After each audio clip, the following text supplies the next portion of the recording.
everybody. Welcome to the Just Make It Pretty podcast. Today, we are talking about are builders making buying a home harder than it needs to be? Now, I've been thinking about this topic a lot because I am in the process of buying a new home. I've mentioned that several times in episodes in the past. And I didn't realize so many things about the process that I'm like relearning now. And it's gotten me thinking about how difficult it actually is to buy a home and how difficult it feels throughout that whole process.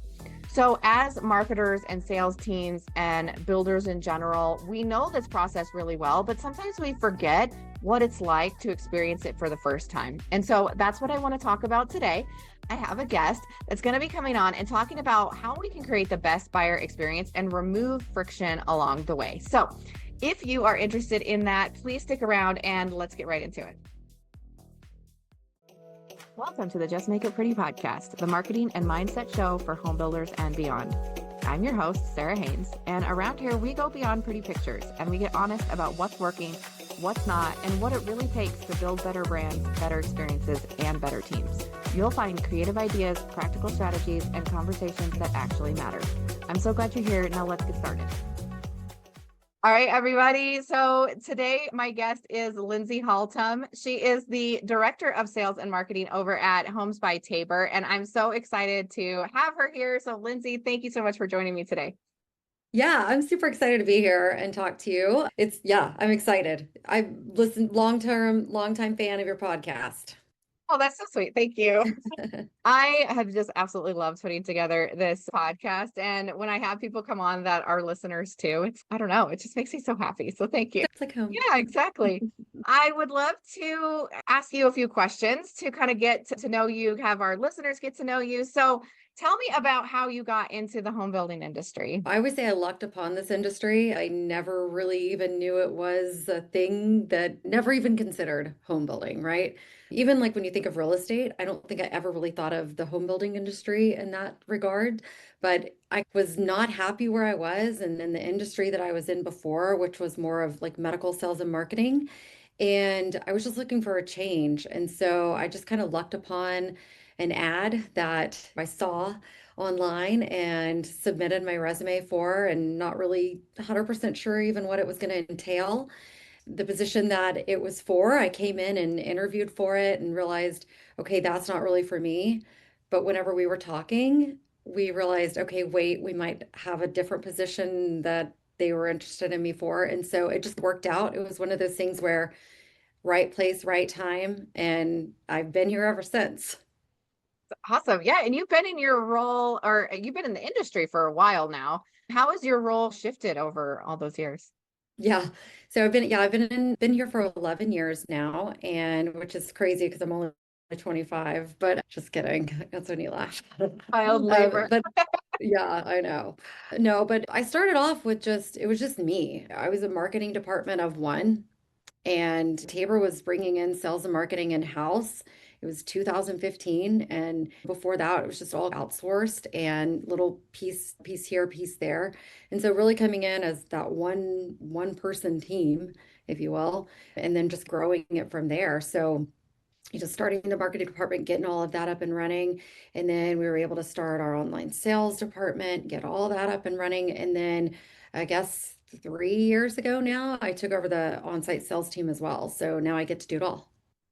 Do it all. Yeah. Was that a tough transition? Was it just natural? How did it go? To take over sales. Yeah. I think luckily because I had been so involved with all of the sales trainings and the sales processes and the sale, I had such a sort of hand in the evolution of the sales team over the years. I think for me, those were my team anyway. Just as far as us being a team overall, I felt very connected to them anyways. And I think for me, it felt pretty natural. I think at first it was like developing these good relationships and trust. And then after we got over those initial months, then it was like, hey, let's just get the show on the road. We're all working here together for the same goal, and it has worked out. That's a big testament to your company's culture, I think, because that could be a different story, I think, depending on how your company's structured. So I'm really happy to hear that. And it fascinates me. I say this in so many episodes, but it fascinates me, people that can lead both sides of sales and marketing, because I feel like just the personality differences and the way that the teams are formed is just, we're a lot different. And that's why we're good at what we do. Yeah, we are. I think that what marketing though has is positivity. I always say we're like the cheerleaders for the company, and that's how you lead a sales team anyways. Go in, be positive, give them the tools that they need to give them the confidence that they need to be able to do their job. And then we all have to hold everybody accountable along the way. But I think going in with that mindset of let me just give them the tools they need and just help support them. I don't know, it's worked for us. You're right. And I think a lot of builders, we just have to remind ourselves that we're all here for the same goal. And Yeah. that's a big part of it. Yeah. Don't be the grumpy marketing team. That's your Yes. that's your takeaway. Write that down. Don't be the Yeah. grumpy marketing team. Nobody likes the grumpy marketing team. Sure. Nobody likes a grumpy anybody, but that's so true. Exactly. We're talking today about the buyer experience and making that whole process for our buyers as easy as possible. And I had a great conversation with you before this, so I'm really excited to dive into that today.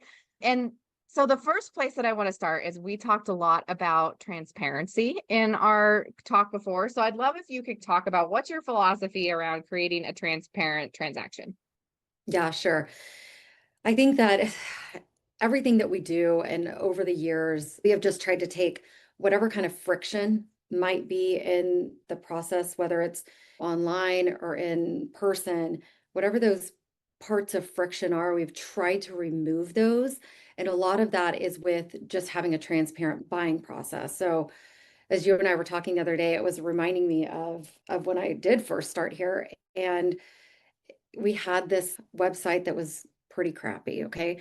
And just to get an understanding of what buyers were going through to trying to find a home, we all sat in the conference room, leadership, right? We sat in the conference room and we just pulled out our laptops and we said, okay, whatever your scenario is in life, find a home. Find a Mhm. home that you want to move forward with. And that was the hardest process.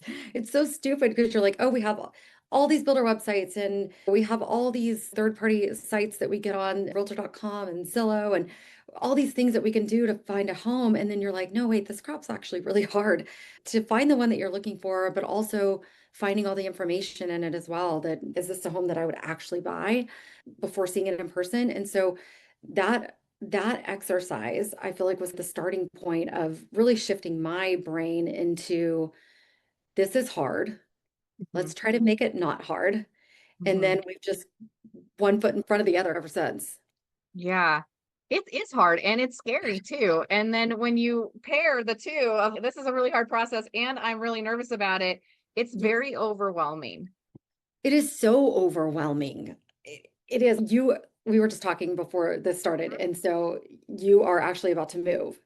And Yes. it's, yeah. And so there's curveballs. And sorry, I'm going to tell them what they just told me or what you just told me. So she's about to move, and her moving company just basically told her it's going to be more expensive, throwing all these curveballs a week before Sarah's moving, which sucks. And you're just at the mercy now of this moving company who's raking you over the coals for, I don't know, lack of better terms, Not because they ideal. know that because they know that you're in it, right? You're in it, Mhm. and there's so many things that go on in a buyer's life throughout this process.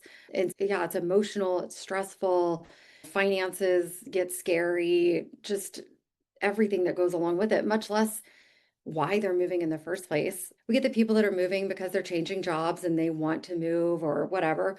Then we have those people that have experienced a death or that are waiting for their divorce to be finalized so that they can go buy the first home they've ever bought on their own.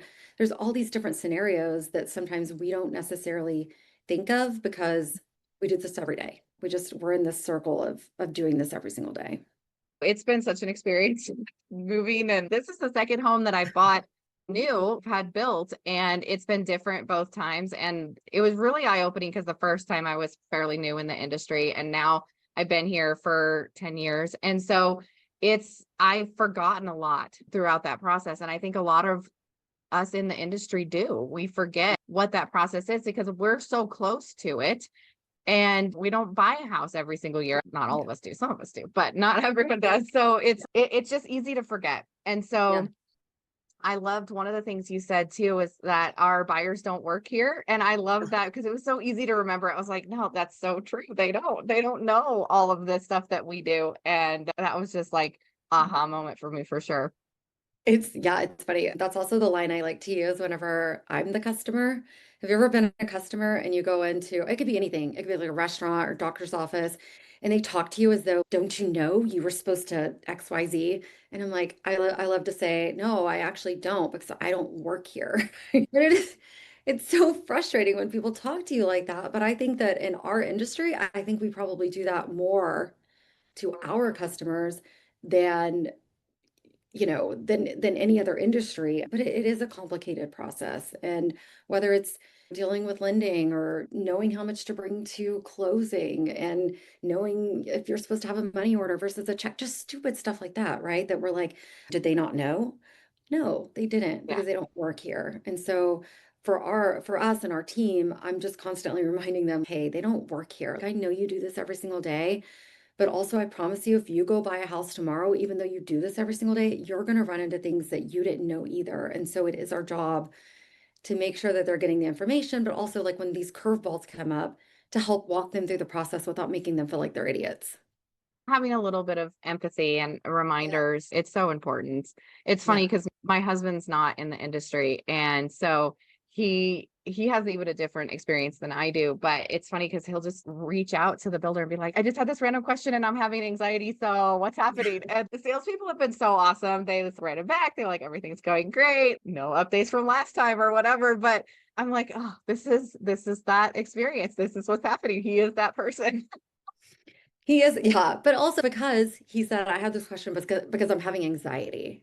Like, Hmm. it's not just I have this question, it's I have this question and it's going to spin out of control if I don't ask it. And so good for him for asking because that's how people start spinning out. Maybe I don't want to do it. Maybe I don't want to buy this house anymore. People get scared.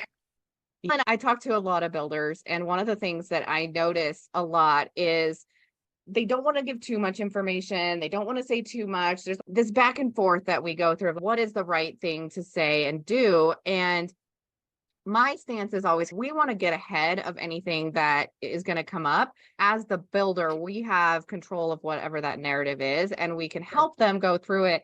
But when you don't do that, the alternative is people are able to create their own story as they go, and things do start to snowball, especially in those anxious times.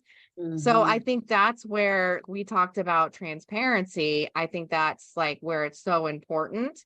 But there is this what do we say? How much do we do? And I coming not from being a builder, it's kind of confusing sometimes for me. So I'd love if you could talk about that and what is important to share and what's not. I think you share as much as you possibly can. It's going to be impossible to share everything, right? Because there's a point where it's just could be difficult for the buyer to filter through some of that information, right? But you need to share as much as possible. If you're withholding on purpose and gatekeeping information, thinking that prospective buyers are going to reach out to you, you're going to have to assume that you're going to lose a lot of those people before they ever reach out. It's gatekeeping information is especially in today's times where there's chaos everywhere, right? Let's think about in the most perfect real estate environment and the perfect economic environment where there's not all of these sort of concerns with wars popping up everywhere and affordability being crazy. And every time you go to the gas pump, you're reminded about how expensive everything is. Let's say all of that doesn't exist, right? Just going through this process without all of those factors is really hard. And so Mhm. if you're gatekeeping that information, people are very likely to just stop and not move forward. And that's Mhm. their decision, right? They're just going to stay where they are. And so the easier we make it for people to go through this process, the more likely they are to actually follow through with going through the process. So, examples for us, one of the first things that we did was put for every floor plan that we build, we are considered a production builder, right? So for every floor plan we build, we have our structural options that we've put online. And not only so people can click and see what they want to add, see what they want to remove. I always just say that I hope they're on their couch in their underwear before they even get to us. That's how we shop. And they can also see the prices for those structural changes as well. So they've got it all in front of them and they are working through those things before they get to us. They're not having to ask us. One of the things that we just rolled out the beginning of this year was we're a builder who allows you to select your design options throughout the construction process. So if a home is midway through construction, there's still a list of items that can be personalized in the home. Maybe it's your backsplash or your paint colors or whatever. So we have now made that to where all of that transparency is online as well. So this home might look like it's just at frame, but now you can see, okay, cool. This is actually a benefit to me because now I can still select these things. Just always going through that process and thinking, what can we share with them that they don't even have to ask us for? They already have it. I really like your guys' website. We had talked about your website before too, and I think the experience on the site is so important. And especially we're able to do that with our cars. We're able to do that with just about anything that we want to buy online. We can customize it. We can see what it looks like in our room. There's a lot of options available to us. And so we have come to expect that. And I think that it causes frustration when you are expecting one thing and you get there and you're like, I have to reach out for every piece of information. That's so annoying. If you're still saying call for price, who does that? Oh my gosh. Right? It's crazy. Then too, those are like really big things, right? We talked about being able to see pricing and being able to see what all your options are going to cost. But the overwhelm starts with small things too. So not being able to find the right phone number or being presented, oh, I want to call them. And I've got 17 phone numbers that I can choose from. I don't know who to call. I'm just not going to call. And so it's really be like, this was hard. I'm going to leave. If it's too hard, you're not going to do it. So this is so stupid, but right now I'm in this big kick of trying to get my house organized. We've been in my house for 7 years. Okay. And so you're moving right now. Unless you're moving, you don't really purge. You don't go through every drawer. So anyways, I'm in that mode right now. And I had to go to the Container Store and I have this specific drawer that I wanted to organize. And I had the dimensions that I need containers for this drawer. Super easy, right? I'm at the Container Store for crying out loud. And I couldn't find one that fit. And I'm like, there's this sealed box of containers that I'm like, I think that's actually what I need. And I'm looking at it and it only tells me like how many liters and quarts and stuff that these containers hold. I'm like, no, I need to know is it 4 inches tall? Is it 4 inches tall or 5 inches tall? That is what I need to know. I'm literally standing in the store. I've got my phone out and I'm like Googling these containers to see if I can get the dimensions online. Still only tells me liters and quarts. I left the Container Store and I didn't buy anything because it was too hard. I couldn't figure it out while I was in there. And so I'm like, you know what? I'll just do this later. And I still haven't done it, right? I moved on to a different project to organize, but that's stupid containers. If we're making it too hard for people, if we're not putting the dimensions on the box for the containers, and that's something so small, that is something so small that we're going to buy versus something that's life-changing like a home. So it's Yeah. just stuff like that we have to remember. If it's causing friction, people are not going to move forward. Yes. And honestly, that's so logical, right? Who thinks, oh, I need containers for my drawer. I better measure that in liters. Like nobody's thinking that. Let's make What it are we in simpler. Europe? Are you going to tell me how many? It's just crazy. Tell me how many kilometers I have to go to get there too. It's just so stupid. I don't know. I need inches Yeah. and that's it. That's all I need. Think about things from that perspective with home building. It's what are the questions that people are going to have? What information are they going to want? And we give that to them up front. I think that's the takeaway there. Yeah. But I do hear we don't want to put out something that's going to change, or what if this pricing isn't accurate all the time? So, how do you decide what is relevant and good to share versus what would be too much or not sustainable? Yeah. I don't know. I think for us, maybe I feel like we have dialed in on this so much that we have processes around it. And so it's not crazy the end of the world whenever something changes. Of course, it wasn't our processes have evolved because I'm sure we ran into that here and there whenever we would have an option that's price changed and things.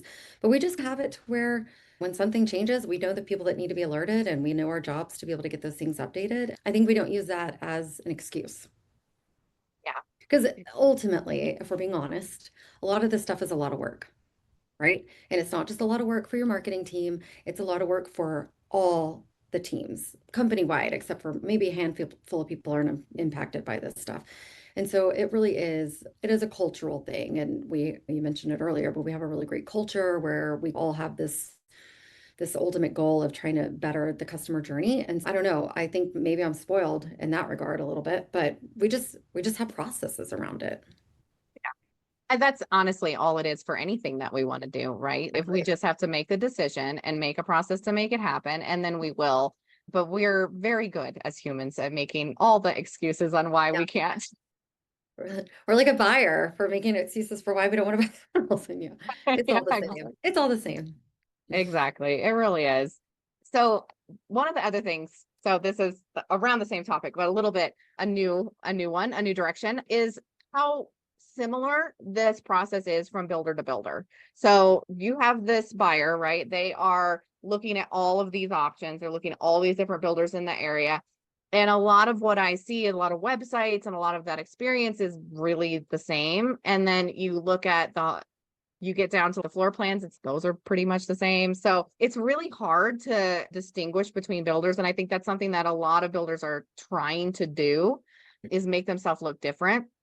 So I loved when I was like researching you and looking up things that I loved your website because it was different. It looked different. It had all of the information in a logical way, but it didn't just look cookie cutter to everybody else. So I'd love if you can talk about that a little bit, like what intentional choices you made with that. Yeah, I'll give a shout out to our website company. Builder Designs is who we work with, and they're always really great about helping all these visions kind of come to life and making contributions to those visions and things like that. But I would say it's an evolution, right? I knew that we were not just this cookie cutter builder that does things just like everybody else does them. We do things different, and I think that really with our brand, we've tried to be bold. We've tried to be different. We've tried to not just fit the mold, if you will, for home builders. And so it's really easy to be able to do that. It's harder to be able to kind of not fit in the mold, right? And so again, that's a lot of reasons why builders might not do that. It's hard. But we've just always taken that approach that our brand is different, our brand is bold, and we're going to make things the way we want them with keeping the customer in mind the whole time. I remember like on our last website, it's so stupid.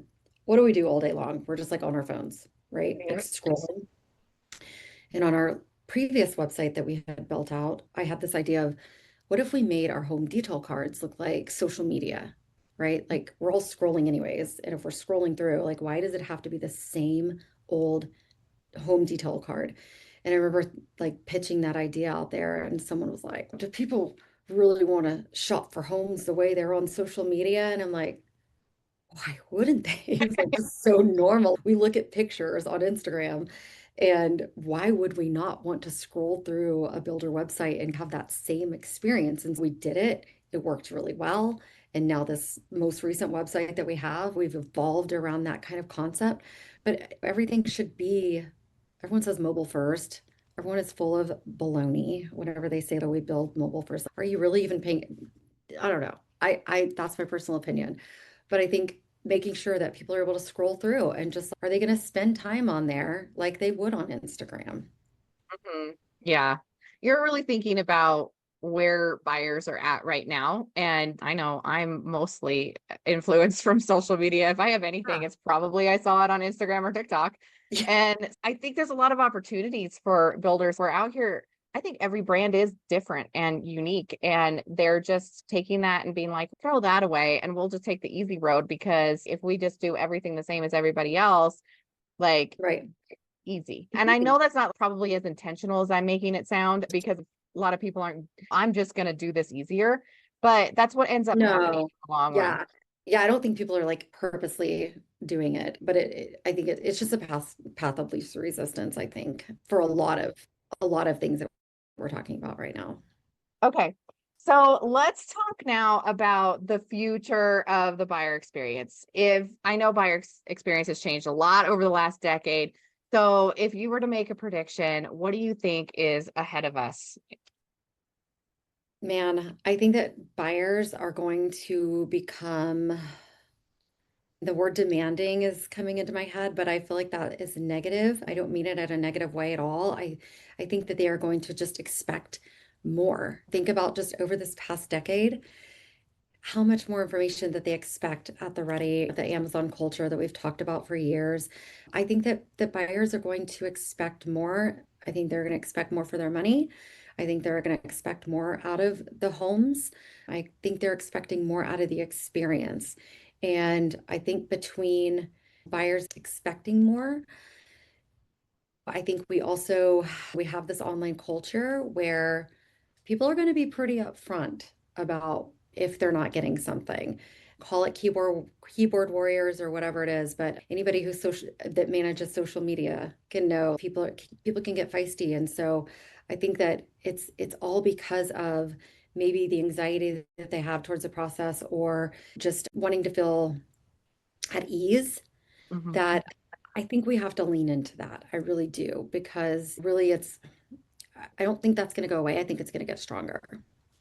Yeah, I would agree with you. I think with watching how Gen Z is and, all these the younger generations now, these are our future buyers, and we can all be studying it. It's not like it's a secret. All the new buyers coming into the industry, they're all there. But I definitely would agree with you. I think that it's just going to be less optional to not have these features on their website. Less optional. Yep. Yeah. Agreed. So, what do you think builders should start doing immediately to get ready for that shift to happen? Gosh, go through the process that I went through at the very beginning and just try to find a home online. Wrap your mind around it and see why is it hard? Where is it hard? You talked about having these options to buy a car. It's we have one of the last products that is completely built by man, right? We're not coming off an assembly line like a car is, where things are happening on the assembly line before we ever see it on the lot. We have one of these last sort of products that goes through this built by hand process.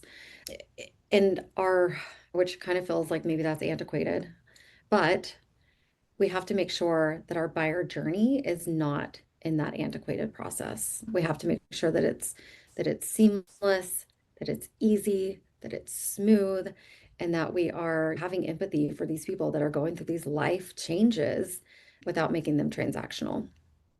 I think that's an advantage for us because we can lean into like all the people that are building your home. What other product can really have this? Oh, here's this robot that assembled your car. So I'm not connecting with that, right? We have a Yeah. lot of opportunities for a lot more human connection than I think we're taking advantage of. For sure. And don't get me wrong, like we might be 3D, they're 3D printing homes, but there's still people that have to come in and do the plumbing and all the electrical and things like that, that is still a man-made product. Yeah. So, yeah. Yeah, 3D printed homes, man, I could do a whole episode on that. That's so cool. I'm so into it. I'm so curious. And every time I start going down the rabbit hole, I'm like, no, no. But it's so there. I Yes. Really quick, my son is 13 and he just got a 3D printer and I'm so freaking obsessed with it. Every day I'm like printing stuff and I'm like having to buy him new filament and stuff because I use it all. And it's just so ridiculous. So I don't know if I bought it for him or I bought it for me, but the 3D printing thing is so cool. I love It, it. It's it's awesome. so cool. And that's It's like so that's one of the benefits of having kids. You buy them things that you want, and then it's like, okay because it's for the don't kids. you want it? Don't you want it? Yeah, it's mine. I think it's mine. It's so fun. But anyways, yeah, 3D printing homes. I'm sure we'll get more into that as time evolves. For sure. I think that would be an interesting development. I hope someday I have an episode where I get to talk about it, but we'll see. Yeah, I hope I'm on it. I will keep you in mind Thanks. for when that time comes. Oh, awesome stuff. All right. I have just a few more rapid fire questions at the end Okay. of our episode here. This is a fun part of the segment because I get to just throw questions at you. You can answer as short or as long as you'd like, but they're random. My first one is what is one thing buyers ask for that surprises you? Hmm. That's easy. They asked for a rate buy down and $1 million worth of things. Yeah. Yeah, that one is easy right now. I swear, every offer that's coming in right now, I'm like, this is insane. We can't give houses away for free. But yeah, that right now, it definitely surprises me every time it happens. People really like to negotiate. I'm always surprised. I get really nervous. I'm like, I don't want to do that. Just tell me the price and I'll pay it. I'll just pay it. Yeah, Yeah. I don't want to argue with you. Okay, what is one builder myth that you'd love to eliminate from the industry? builder myth that I would love to eliminate. Man, I think it goes into what we were just talking about cars coming off an assembly line. Just because you're buying a brand new home does not mean that it's going to be 100% perfect, and there are never going to be any sort of things that go wrong. It's why you have a warranty. It's why you do your walkthroughs, all that kind of stuff. But I think that there is sometimes a misconception. The amount of times customers think, I'm buying this brand new home, you shouldn't have to replace the dishwasher. And you're like, yeah, we can't rip the whole house down because the dishwasher needs to be replaced. It's just, we're going to fix it. We're going to make it brand new again. And I think that's hard for people to understand. Yeah. Yeah, They don't I work get here. So that. it's our job to teach them. I get it from both sides, but it's like nothing in this world is ever perfect. And I think what's more important to focus on is like how is any issue that comes up handled. And I think there's so many good builders out there that are like willing to fix anything that goes wrong. Yeah. Thank you so much, Lindsay. This has been such an amazing episode. I've had so much fun, and I love episodes where I get to laugh the whole time. So this is really good. So thank you for being with us today. Yeah, it was so good to see you. It was. So I would love to give our listeners a way to reach out to you if they have any questions. So if are you online, where can people find you? Of course, I'm online. They can find me on LinkedIn, or Instagram is always a good spot too. Yeah, Okay. Lindsay Haltom. Awesome. I will put all your links in the description box as I always do. You've been awesome and already sent them to me. So I have them. They will be down there for everyone. So if you want to reach out to Lindsay, please do that. Or if you have any comments, you can leave those also in the comment box below. So Lindsay and I will be there as well. And yeah, I'll give you the last word, Lindsay. Anything else you want to share with our listeners before we go? Give your buyers the answers to the test. Don't make them work for it. I love that. All right, everyone. Thank you so much for being here. I hope you enjoyed this episode as much as I did. Please come back next week for our next episode. And while you're down there in that comment box, hit the like button for me. That really helps out my algorithm. So thanks, everybody. Have a great rest of your day. Bye. Bye.